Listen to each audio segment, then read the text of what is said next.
6회 황제의 상징 1월 5학 1월 5학 2013년 10월쯤 되었던 것 같습니다. 역사를 시작한 이후 1년 3, 4개월 만에 제가 유튜브에서 보여드리는 중앙아시아의 위치와 지형들을 찾게 되었습니다. 상당히 빠른 시간 내에 우리 조상님들의 역사 무대를 찾았던 것입니다. 저는 역사를 처음 시작할 때부터 전체적인 역사가 조작되어졌다는 것을 알았기 때문에 단군이 도대체 누구였는지, 중국사의 하상주는 도대체 우리 역사 속에 누구였는지부터 찾기 시작했기 때문에 이렇듯 빨리 우리의 역사 무대를 찾았던 것입니다.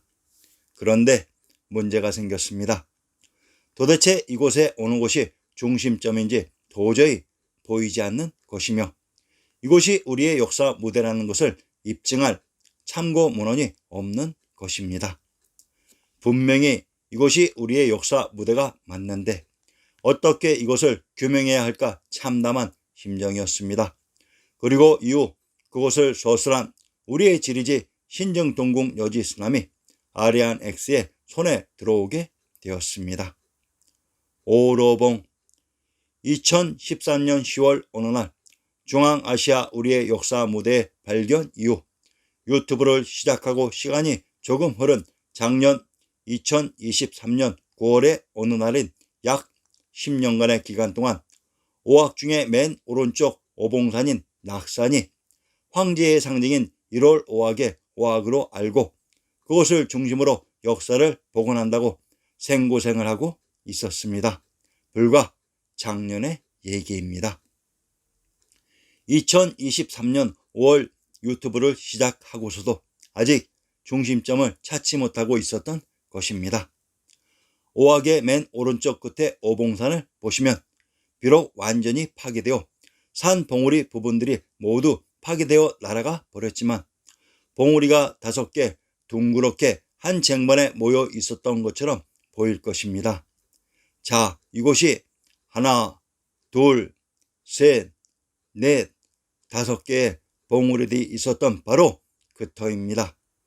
봉우리가 있었던 5군데의 자리가 선명히 보일 것입니다. 이곳을 황제의 상징 1월 5악도의 오악으로 잘못 알고 역사를 진행하다 보니 온 신경과 정신이 이곳에 쏠리면서 그 옆에 4개의 산들에 대해 지난 10년간 관망과 조망을 하지 못했던 것입니다. 오봉산인 낙산과 오로봉, 이 오봉산인 낙산이 바로 낙양에 있었던 오로봉이었습니다. 우리의 선조 당시선 이태백의 시를 인용합니다. 망여산폭포, 해가 향로봉을 비춰 저녁빛 연기가 피어나는데 멀리 폭포를 바라보니 긴 개천이 걸린 듯하다. 나는 듯 흘러내려 곧바로 삼천척을 떨어지니 아마도 은하수가 구만리 하늘에서 쏟아지는 듯 하구나. 망오로봉, 여산 동남쪽의 오로봉이요, 푸른 하늘에 금색 연꽃이 불쑥 솟아 있구나. 국왕의 빼어난 경치를 모두 모아놓으니 내 장차 이곳에서 구름과 소나무를 벗삼아 살리라. 여주에 있는 산이 여산으로 여주는 신시계천의 무대에 있었던 지명입니다. 여주가 하남성 평원에 있었다고 했습니다. 이곳이 삼국지의 영웅 유비가 현령으로 있었던 곳이기도 합니다. 강원도 원주의 군명을 평원 부원경 성안이라고 합니다. 원주의 뜻은 모든 곳의 근원으로 원주의 군명 성안과 성도는 동일한 지명의 다른 표기 방식으로 이것이 금도의 계경이었던 것입니다. 여산이란 수양산인 금강산, 묘양산, 백두산이라고 했습니다. 이 여산인 금강산의 동남쪽에 있었던 한 쟁반에 모인 것처럼 서 있었던 오로봉이 바로 낙산인 오봉산이었습니다. 그러면 이 오봉산을 왜 금부용이라고 했을까요? 무궁화는 꽃잎이 5개로 이것이 바로 금부용의 기본 모양입니다. 오로봉이 무궁화 꽃잎처럼 실제로 모양되어져 위치되어 있었던 것입니다.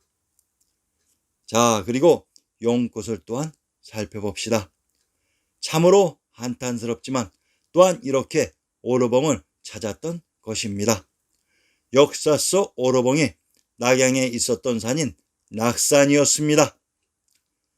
관중과 한강. 유튜브 방송이 진행 중이던 2023년 9월 어느 날 유튜브 동영상에서는 중앙아시아의 실제 지도가 아직까지 등장하지 못하고 있었을 때입니다. 어느 날 구글 지도를 천천히 음미해보고 있었습니다. 그리고 구글의 작동을 2D에서 3D로 전환해서 오학 지역의 지형들을 회전시키며 지형들을 그저 무심히 바라보고 있을 때였습니다.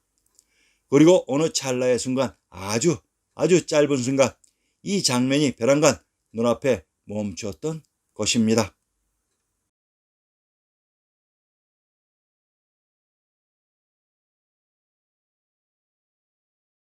역사 무대의 하늘로 들어가는 입구인 관중과 한강을 찾았던 것입니다. 이 아주 짧은 순간 역사의 모든 장면들이 스치듯이 지나갔습니다. 이 관중에 흐른 한강을 열쇠로 아리아넥스는 우리 역사로 들어가는 비밀의 문을 열었던 것입니다. 처음에는 벅찬 가슴에 두렵기도 하고 흥분이 되어서 진정할 수가 없었습니다. 그리고 그곳으로부터 선조들의 발자취와 숨결들을 천천히 느끼고 밝히기 시작했고 지금에 다다랐던 것입니다. 황제의 상징. 황제의 어자 뒤에 있었던 황제의 상징인 1월 5학이 우리의 역사 무대였다는 것은 상상도 하지 못했을 것입니다. 현재의 유튜브에는 차마 형용하지 못할 여러분들의 눈과 귀를 흐리고 흘릴 많은 자료들이 어지럽게 판을 치고 있습니다. 그 무엇 하나 진실을 규명하는 데 도움을 주지는 못할 것입니다. 아무튼 대한민국의 어떤 한 인간이 이것을 밝히기 위해 지난 12년간 아무런 도움 없이 남 밑에서 모든 자존심을 내려놓고 경비의 머슴살이를 하며 아프고 졸린 눈을 부릅뜨고 짬짬이 밤을 밝혀 노력한 결과 한민족 국가의 세계사인 천하사를 밝히고 복원시켰다는 것, 그것 하나만큼은 가슴 깊이 명심하시기를 바랍니다. 나는 대한민국 국민들을 사랑하지 않습니다. 내가 사랑하고 존경하는 것은 나의 손주들과 내 후손들이지 나와 우리 자기들의 역사도 알아보지 못하는 머저리 같은 대한민국의 국민들을 사랑하지는 않습니다. 모든 내용들은 제보나 있으니 참조 바랍니다.